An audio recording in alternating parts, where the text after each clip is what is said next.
Calcula-se que escreveu 180 livros na língua materna e quase um número igual no latim. Apesar de ter sofrido várias doenças, sempre se esforçava dizendo, se eu morrer na cama será uma vergonha para o Papa. O que ele está dizendo? Eu estou doente, mas se eu morrer doente aqui na cama, vai ser uma vergonha para o Papa, significa que ele não me conseguiu me prender e a obra de Deus avançou. Aí olha só esse trecho, queria chegar aqui. Página de número 5, primeira linha. Homens geralmente querem atribuir o grande êxito de Lutero à sua extraordinária inteligência e aos seus dons. O fato é que Lutero também tinha o costume de orar horas a fio. Dizia que se não passasse pelo menos 2 horas pela manhã orando, recearia que Satanás ganhasse a vitória sobre ele durante o dia. Certo biógrafo seu escreveu, o tempo que ele passa em oração produz o tempo para tudo o que faz. A sua esposa disse que as orações de Lutero eram às vezes como pedidos insistentes do seu filhinho. Próximo parágrafo. Martinho Lutero declarou, tenho tanto o que fazer que não posso prosseguir sem passar 3 horas diárias em oração. Aí eu vou te dizer uma coisa, vocês acham que os pastores, inclusive eu, né, que agora assumi igreja, então agora me chamam de pastor, né? Inclusive eu, você acha que eu sou um homem mais ocupado que o Martinho Lutero, pessoal? Que estava fazendo uma reforma mundial, em continentes. Você acha que os pastores atuais são mais ocupados que Martinho Lutero? Não. Então, meus irmãos, o que justifica os nossos líderes ministeriais não terem um tempo de oração assim? E eu nem cobro, eu nunca cobrei que os meus alunos estudassem, por exemplo, tanto quanto eu estudo. Por quê? Porque eu posso me dedicar integralmente a isso. Nunca cobrei. Então eu não cobro, não acho que os irmãos que trabalham o dia todo, têm suas ocupações, tenham que orar e estudar ao mesmo tanto que os líderes, porque os líderes já são mantidos para isso. A igreja, eu estou dizimando e ofertando para que você possa ser mantido, para que você possa se dedicar integralmente à obra do Senhor, ao estudo, à oração, visita, etc. Mas nós, mesmo os que não estão integrais, também temos esse dever de orar. Vamos agora a John Wesley. Amém, pastor Luiz. Agora é pastor Luiz, irmãos. Meu Deus, até fico... É o quê? Até acho... É até difícil acostumar. Acho estranho até acostumar. Eu trouxe também, mas eu vou provar. Pessoal, John Wesley agora. John Wesley, meu irmão, imagina só, acordava de manhã, saía a cavalo, pregar para um monte de gente, visitar um monte de gente, fazer um monte de coisa. Ele não tinha tempo para orar. Então falou assim, quer saber? Precisa achar um tempo. Sabe o que o John Wesley fazia? Acordava todo dia às 4 da manhã para orar das 4 às 6. Evangelizava os operários também nas fábricas, né? Sim. Pastor. Os caras em condições de trabalho, praticamente escravo. Quem que chegava lá para pregar para eles? Deus ama vocês. E Deus convoca vocês ao arrependimento e que vocês cuidem uns dos outros. Aí ele olhava para os grandes caras daquela estrutura, que tinha todos aqueles praticamente escravos, que não tinham nem que comer, e os caras ficando ultra ricos enquanto não tinham famílias que comer, e ele cobrava desses caras. Mas esses caras davam dízimo para a igreja. Então o que a igreja fazia? Ô, John Wesley, você está querendo tirar esse dízimo desse cara aí, John Wesley? Perceba que é as mesmas coisas que poderiam acontecer hoje. John Wesley, 2 horas por dia. O segundo parágrafo em John Wesley. Considerava a oração a coisa mais importante da sua vida. Último parágrafo. Pouco antes de sua morte escreveu, hoje passamos o dia em jejum e em oração, o dia inteiro em oração, para que Deus alargasse a sua obra. Só encerramos depois de uma noite de vigília, na qual o coração de muitos irmãos foi grandemente confortado. No seu diário, John Wesley escreveu, entre outras coisas, sobre oração e jejum, o seguinte: enquanto eu estudava em Oxford, jejuávamos às quartas e às sextas-feiras, como faziam os crentes primitivos em todos os lugares. Escreveu Epifânio, um pai da igreja, lá no 3º, 4º século. Quem não sabe que o jejum das quartas e das sextas-feiras é observado pelos crentes do mundo inteiro? Aí o John Wesley continuou. Eu não sei por que eles jejuavam toda quarta, quarta, sexta, mas é uma boa regra. Se lhe servia, serve a mim também. Contudo, não quero dar a entender que devemos jejuar somente quarta e sexta. O John Wesley faz um relato que teve a Revolução Francesa, na França, né, obviamente, e o exército ia invadir a Inglaterra. Sabe o que o John Wesley ajuda a promover? Um jejum nacional. O país inteiro orando e jejuando. Por que o país inteiro está jejuando? Porque Deus orou o John Wesley e o país se dobrou diante do Senhor. Tá todo... Aí o que aconteceu? A invasão falhou. Não conseguiram nem invadir o país, nem entrar, nem começar a invasão. Nós estamos em qual página agora? Página 6. Relato da invasão? 6. Parágrafo embaixo aí. John Wesley apoiava sua convicção devotando 2 horas diariamente a exercício sagrado. O característico mais notável, e vamos falar de outro agora, de David Brenner, foi sua vida de oração. Seu diário está cheio de relatos de jejum e oração e meditação. Gosto de estar sozinho em meu chalé, onde posso passar bastante tempo em oração. Hoje separo este dia para jejum secreto e oração a Deus. Quando volto lá... e só uma questão, pessoal. O jejum desse pessoal aqui, como é que era? Era deixar de se alimentar para ficar exclusivamente no secreto com Deus. Eu conheço, beleza, não vou julgar, estou fazendo um juízo e dando uma opinião sobre isso daqui, né? Mas eu conheço, por exemplo, irmãos, eu vou jejuar, vou deixar de comer carne por tantos dias. Aí ele deixa de comer carne, mas ele fica na mesma atividade, ele fica... aí eu digo assim, isso é um regime. O jejum deles é um jejum de entrega tão completa no secreto com Deus, que ele diz assim, até o meu estômago tem que parar, porque quando você come o estômago está... Até o meu estômago vai se entregar por completo ao Senhor. Então é um jejum de entrega completa. Quando volto lá, entrego minha meditação, a oração e o jejum. Para esses exploradores nas fronteiras da fé, a oração não era um pequeno hábito, que de vez em quando, vamos fazer alguma coisinha e tal, não. Ele era a vida deles. Foi o trabalho mais sério de seus anos mais produtivos. Outro autor, William Penn, falou de George Fox, que acima de tudo ele avantajou-se em oração. A mais espantosa, viva e venerável estrutura que eu já senti ou contemplei, devo dizer, era a dele em oração. Ele se assustava do tanto que o cara orava. Outro, Adoniran Judson, buscava, enfim, aquele ora demais. Aí tem um outro, isso aqui eu vou ler. Adoniran Judson buscava retirar-se dos afazeres e das pessoas 7 vezes por dia, a fim de engajar-se no sagrado mistério da oração. Ele começa à meia-noite, meia-noite ele ora um pouco. Depois, quando amanhece, ora de novo. Depois, às 9 da manhã, se retira, vai orar de novo. Depois, ao meio-dia, de novo. Depois, às 3 da tarde, de novo. Depois, às 6 da tarde, de novo. Depois, às 8 da tarde, de novo. Tudo isso ele dedicava de tempo à oração secreta com Deus. John Hyde, da Índia, fez da oração um característico tão dominante da sua vida que foi apelidado de Hyde que ora. Para esses e para todos que enfrentaram com bravura as profundezas da vida interior, respirar era orar. A disciplina da oração é o que nos leva à obra mais profunda e mais elevada do espírito humano. A oração verdadeira cria e transforma a vida. A oração secreta, fervorosa da fé, jaz à raiz de toda a piedade pessoal.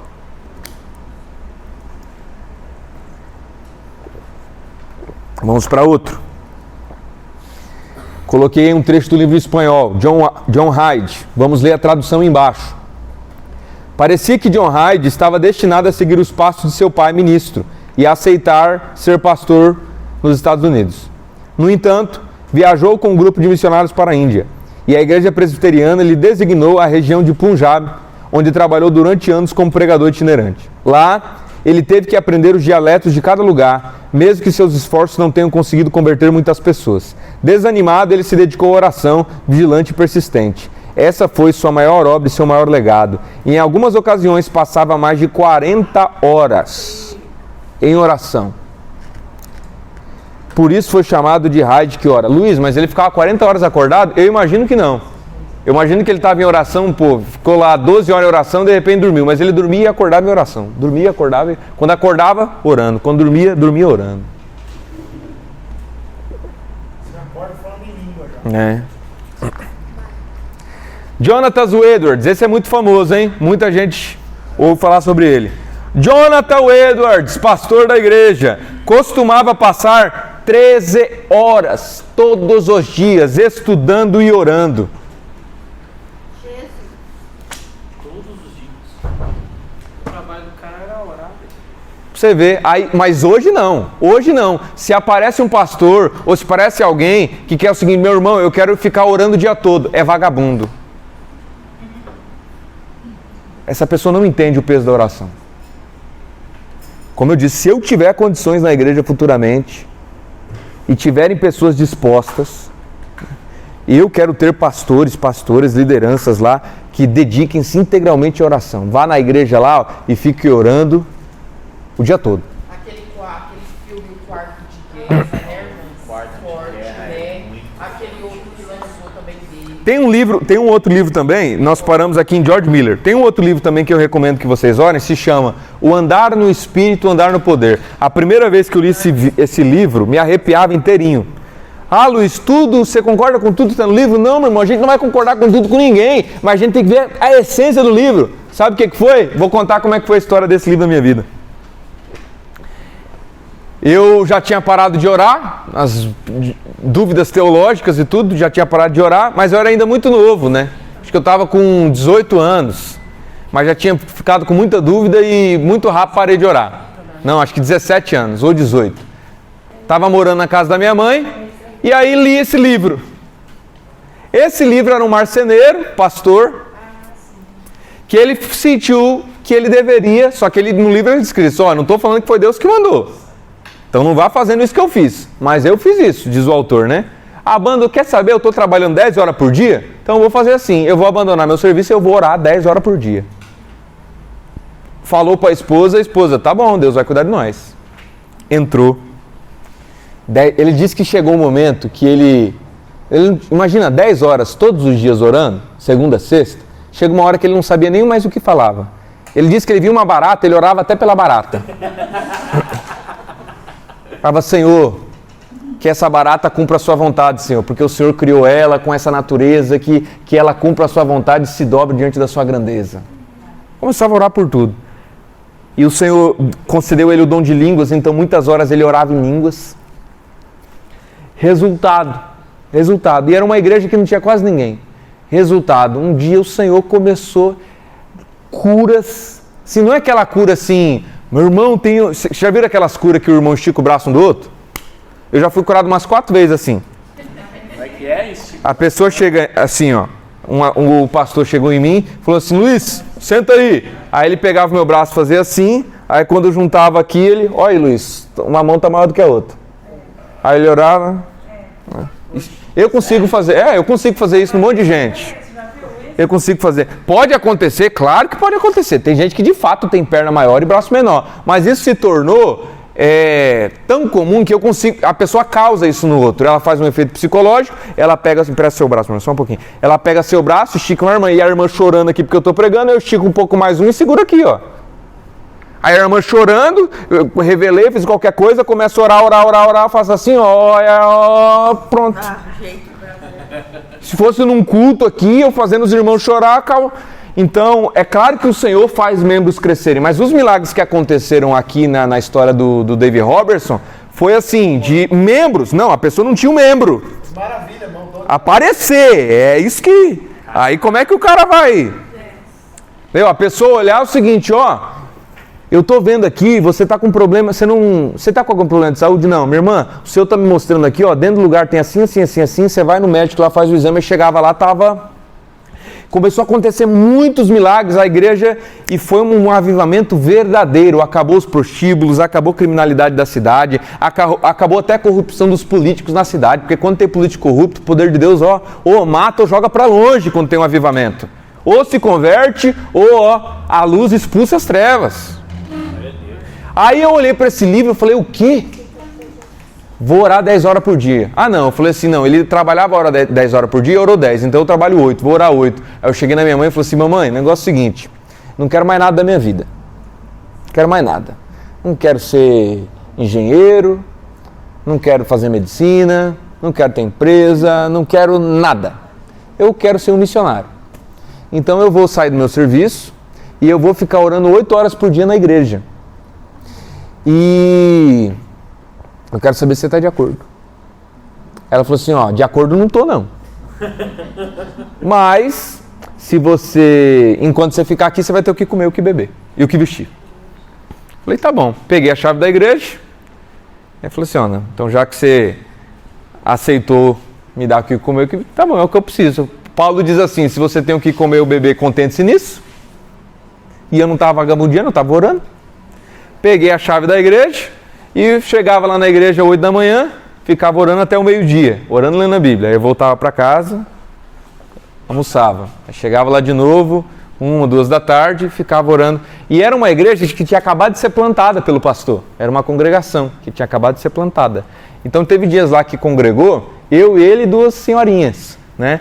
Em menos de 2 anos, pessoal, eu vi tanta coisa acontecer lá. Eu vi vendedor de tapete, enquanto estava pregando, passando lá na frente e voltar chorando e cair de joelhos dentro da igreja, porque passou na frente da igreja e sentiu o poder do Espírito Santo. E em questão de menos de 2 anos já tinha quase 200 pessoas na igreja. E a gente cuidava mesmo, a gente dava gás, porque a gente não tinha dinheiro, porque a sede pegava tudo o dinheiro, né? Tudo o dinheiro que entrava lá, mas mesmo assim a gente cuidava do povo. Só foi nessa época. É.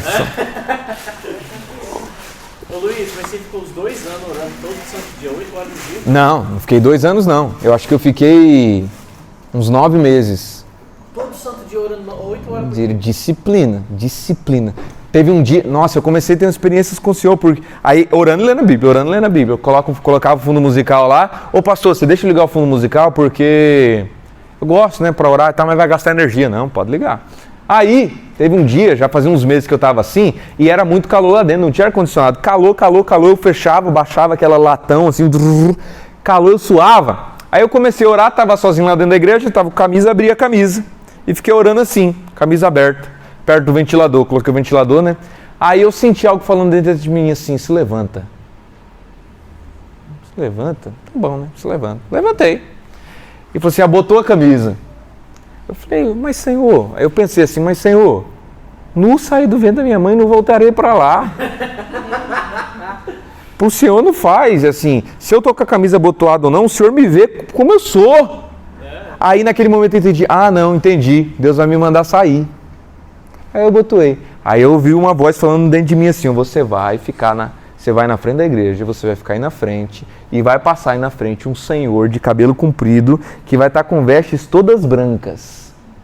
Rapaz, e você vai chegar nele e você vai dizer o seguinte, aquilo que Deus falou para você que tem na sua vida, ainda tem, tá? Eu, beleza, fiquei lá na frente, bem curto, né? Tá, beleza, sentei, meu irmão, passou 1 hora, 2 horas, 3 horas. Quando estava, acho que dando quase 4 horas, e nesse tempo passava uma pessoa com veste toda branca, passou uma mulher que saiu do açougue, tudo branco, mas era mulher. Mas Deus falou para mim que era um senhor. Foi passando, de repente, passou 2 senhores, e um deles, cabelo comprido, até aqui mais ou menos, até o cinto dele estava branco, tudo branco. Falei assim, é esse mesmo. Aí eu levantei, cheguei lá, tudo bem? Me cumprimentei, meu nome é Luiz, estou aqui nessa igreja, estava orando assim, aconteceu isso comigo, e o Senhor me dirigiu a falar para o Senhor que... Aí eu falei. Aí ele ficou com cara fechada, mas o que estava do lado começou a chorar. Né? Falou com o pai de santo. Pois é, o que estava do lado começou a chorar. Beleza, aí passou umas 2 semanas, esse cara que eu falei, que estava tudo de branco, foi para a igreja. E aí um dia ele testemunhou que ele era presbítero de uma igreja, que ele assumiu o pastorado, a esposa dele morreu, ele se desviou e tinha virado alcoólatra e estava planejando se matar. E aí eu falei para ele que lá eu nunca tinha visto ele na vida, e aí ele reconciliou com o Senhor. Né? Então, acontece essas coisas, né? Eu tenho muito receio quando a pessoa faz show. Quando a pessoa faz muito show. Quando dá um pula-pula, Luiz, que não é do espírito, você Sim. dá muito pula-pula que não é do espírito, né? Verdade. Porque a gente pula no espírito e a gente sabe o que está fazendo. Isso vai ter um trecho na aula que nós vamos ver que isso sempre aconteceu na história. Mas no espírito. Hoje está uma moda, o povo já vai pulando assim, meu Deus. Pois é. Tem muita coisa gerada. Mas como é que a gente consegue discernir quando é e quando não é? Quando é que a gente consegue discernir quando é e quando não é? Veja os frutos da igreja na cidade. A cidade está se constrangendo diante da atuação da igreja. Então está tendo avivamento. Está tendo picos de emoção. E está tendo tanto pico de emoção que 2 meses depois você precisa de novo porque você já está desanimado. Aí a pessoa vai de novo, recebe uma nova revelação, um novo pico. E vira esse ciclo vicioso. E vira esse ciclo. Aí tem igreja que faz isso de encontros com Deus. Aí faz o encontro incendeia a pessoa com aquela emoção e tudo. Passou 2 meses, precisa de outro encontro. E aí isso virou tipo uma cocaína, um vício. Tem até um artigo que nós estudamos na igreja, como o vício da emoção religiosa está semelhante ao vício de cocaína. A pessoa coloca, dá aquele, mas daqui a pouco ela precisa de novo e daqui a pouco ela precisa cada vez mais. George Miller, estamos aí em qual página? Qual página nós estamos? 8. George Miller, antes de falecer, disse que ler a Bíblia inteira cerca de 200 vezes, 100 vezes estando de joelhos. Quando estava ainda no seminário, nos cultos domésticos de noite com os outros alunos, frequentemente continuou orando até a meia-noite. De manhã, ao acordar, chamava-os de novo para oração às 6 horas. Certo pregador, pouco tempo antes da morte de John Miller, perguntou-lhe se orava muito. A resposta foi esta: algumas horas todos os dias. Próximo, Hudson Taylor, fundador da missão no interior da China. Passava às vezes à manhã, outras vezes à tarde, em jejum e oração. Nas viagens pelo interior da China, ele invariavelmente se levantava para passar 1 hora com Deus antes de clarear o dia, às vezes depois para dormir novamente. Aí aqui tem muita coisa. Próxima página. Para esses e para todos os que enfrentaram com bravura as profundezas da vida anterior, respirar era orar. A oração é o ato mais maravilhoso do reino espiritual e também um assunto muitíssimo misterioso. Ao lermos a história da igreja cristã, notamos que todo grande reavivamento é resultado de oração. Lendo os evangelhos, olha isso aqui, vocês vão se surpreender. Lendo os evangelhos, descobre-se ter sido esta a única coisa registrada que eles realmente pediram que Jesus lhes ensinasse. Está escrito na Bíblia: Senhor, ensina-nos a orar. Procure outra coisa que os discípulos se reuniram e chegaram a Jesus. Jesus, ensina-nos isso. Ensina-nos a pregar, Senhor. Ensina-nos a fazer estratégia para ganhar dizimistas, Senhor. Ensina-nos a falar de um jeito que o povo oferte e dizime mais, Senhor. Ensina-nos a fazer eventos, Senhor, para o povo vir mais. Fala, reverendo. Agora você me deixou tão instigado para isso que eu já estou querendo saber se a oração ela é mais valiosa no individual ou uma oração em grupo. Vamos ver sobre isso hoje também. Está na sequência. É forte. Rapaz, não demora não que eu tô curioso. Quando se lê sobre estas vidas, descobre-se que todos tinham uma coisa em comum. O ponto central de suas vidas era a oração. Isso aqui que eu vou ler aqui agora, pessoal. Isso aqui é para a gente ver o como a gente de fato... eu estou me incluindo, tá? Para a gente repensar. Se a gente de fato ama o Senhor sobre todas as coisas. Olha só o que um jovem fazia de 19 anos. No último inverno, meu marido e eu fomos a Katmandu, no Nepal, um casal de missionários. É uma cidade fascinante, espalhada aos pés das grandes montanhas Himalaias. Passamos 3 dias com um estudante de 19 anos chamado Puskar. Ele vivia em uma pequena vila fora da cidade com sua família e seu pai é hindu, a mais alta casta hinduísta. Então este jovem de 19 anos era filho de um sacerdote do hinduísmo. Todas as manhãs, às 4:30 da manhã, Puskar se levantava e ia descalço por uma estrada estreita e sinuosa a uns 4 quilômetros de distância até a vila mais próxima. É sempre escuro e nublado naquela altura da montanha. E ele ia ao templo orar. Quando chegava lá, antes de entrar, precisava tomar banho na água fria e suja do rio que passava pelo templo. Depois de orar 1 hora no templo, fazia toda a longa caminhada de volta até as montanhas. de volta às montanhas. Chegava em casa somente com tempo para tomar uma xícara de café preto e começar seu dia de trabalho. Assim era a disciplina e a dedicação de um homem que adorava o Deus falso. E nós que adoramos o Deus verdadeiro. Um jovem de 19 anos, antes de ir para o trabalho, levantava às 4h30 da manhã, caminhava 1 hora subindo montanha até o templo, orava lá 1 hora, todo dia. Levantava e... Tem desculpa para dizer não tenho tempo para orar?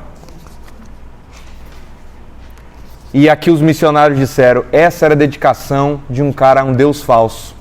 E nós, pessoal, nós adoramos o Deus verdadeiro. E essa dedicação se tornou rara nos nossos meios.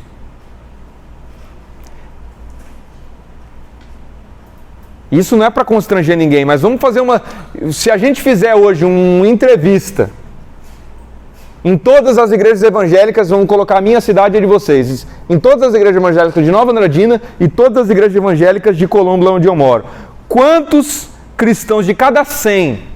Quantos cristãos vocês acham que vão se dedicar metade à oração do que esse jovem que adorava o Deus falso? De cada 1000, olha, nós precisamos orar. E assim, e às vezes tem gente que fica bravo quando eu olho para o irmão e falo assim, irmão, a gente precisa orar. Meu irmão,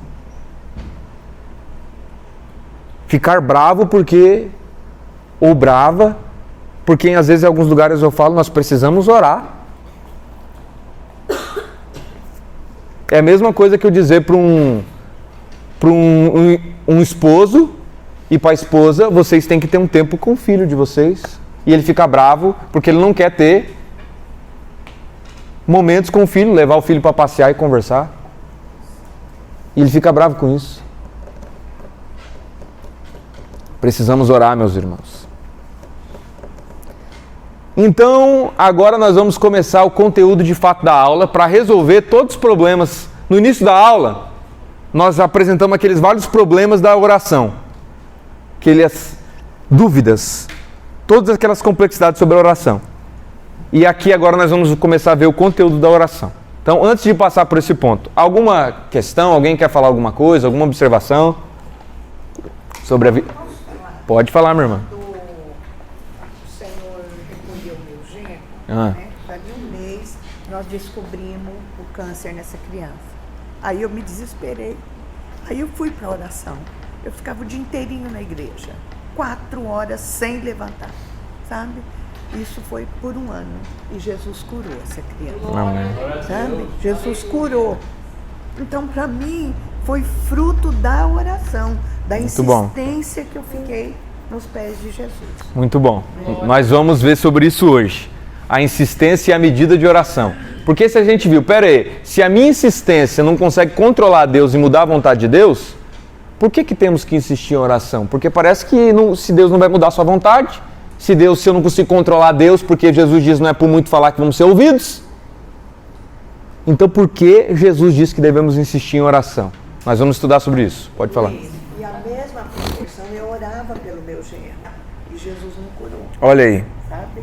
Mas ele batizou e acho que na outra semana Jesus levou. Glória a Deus. Glória a Deus. Foi Com certeza ele está melhor do que nós. Sim, com certeza. Luiz, através do testemunho da pastora, eu queria dividir também. Eu tenho uma menina, ela tem 4 anos, a Isabela. Quando eu engravidei dela, não foi planejado. Eu não era convertida ainda, era conhecedora do básico da palavra, mas não era convertida, né? Na presença do Senhor. E aos 5 meses, ela adoeceu da noite pro dia. E ela foi internada. Quando ela foi internada... Pera, só um pouquinho. Vocês estão ouvindo aí? Tá. Fala mais alto então para todo mundo ouvir. Eu tenho uma menina de 4 anos, a Isabela. Quando ela tinha 5 meses de nascida, eu ainda não era convertida. E ela passou por um quadro delicado. Ela foi internada num hospital público. E ali eu fiquei sozinha no quarto com ela. Os médicos vinham, faziam os procedimentos, né? E não descobriu o que ela tinha. Faziam vários exames e ali eu clamei ao Senhor, né? Foi um clamor de desespero, porque eu já tinha conhecido um pouco da palavra e não tinha feito a escolha de me converter. E ali eu clamava a Deus pela misericórdia dela por 10 dias. Eu não aceitava a visita do meu esposo, eu queria ficar sozinha, eu e ela e Deus. Eu clamava, eu orava, quando eu aguentava mais orar, eu lia a Bíblia. Quando eu não aguentava mais, eu escolhia um louvor e adorava. E ficou sozinha, eu e ela, dentro do quarto durante 7 dias, quando ainda não tinha descoberto. Aí, por alguns motivos, a gente transferiu ela para outro hospital particular. Quando chegou lá, a médica dela atendeu ela e falou que o quadro dela não tinha muito o que fazer, que eles iam refazer os exames dela, e ela foi internada. E ali eu continuei em oração, a médica entrou no quarto, era por volta de umas 7 horas da noite. Ela falou que tinha refeito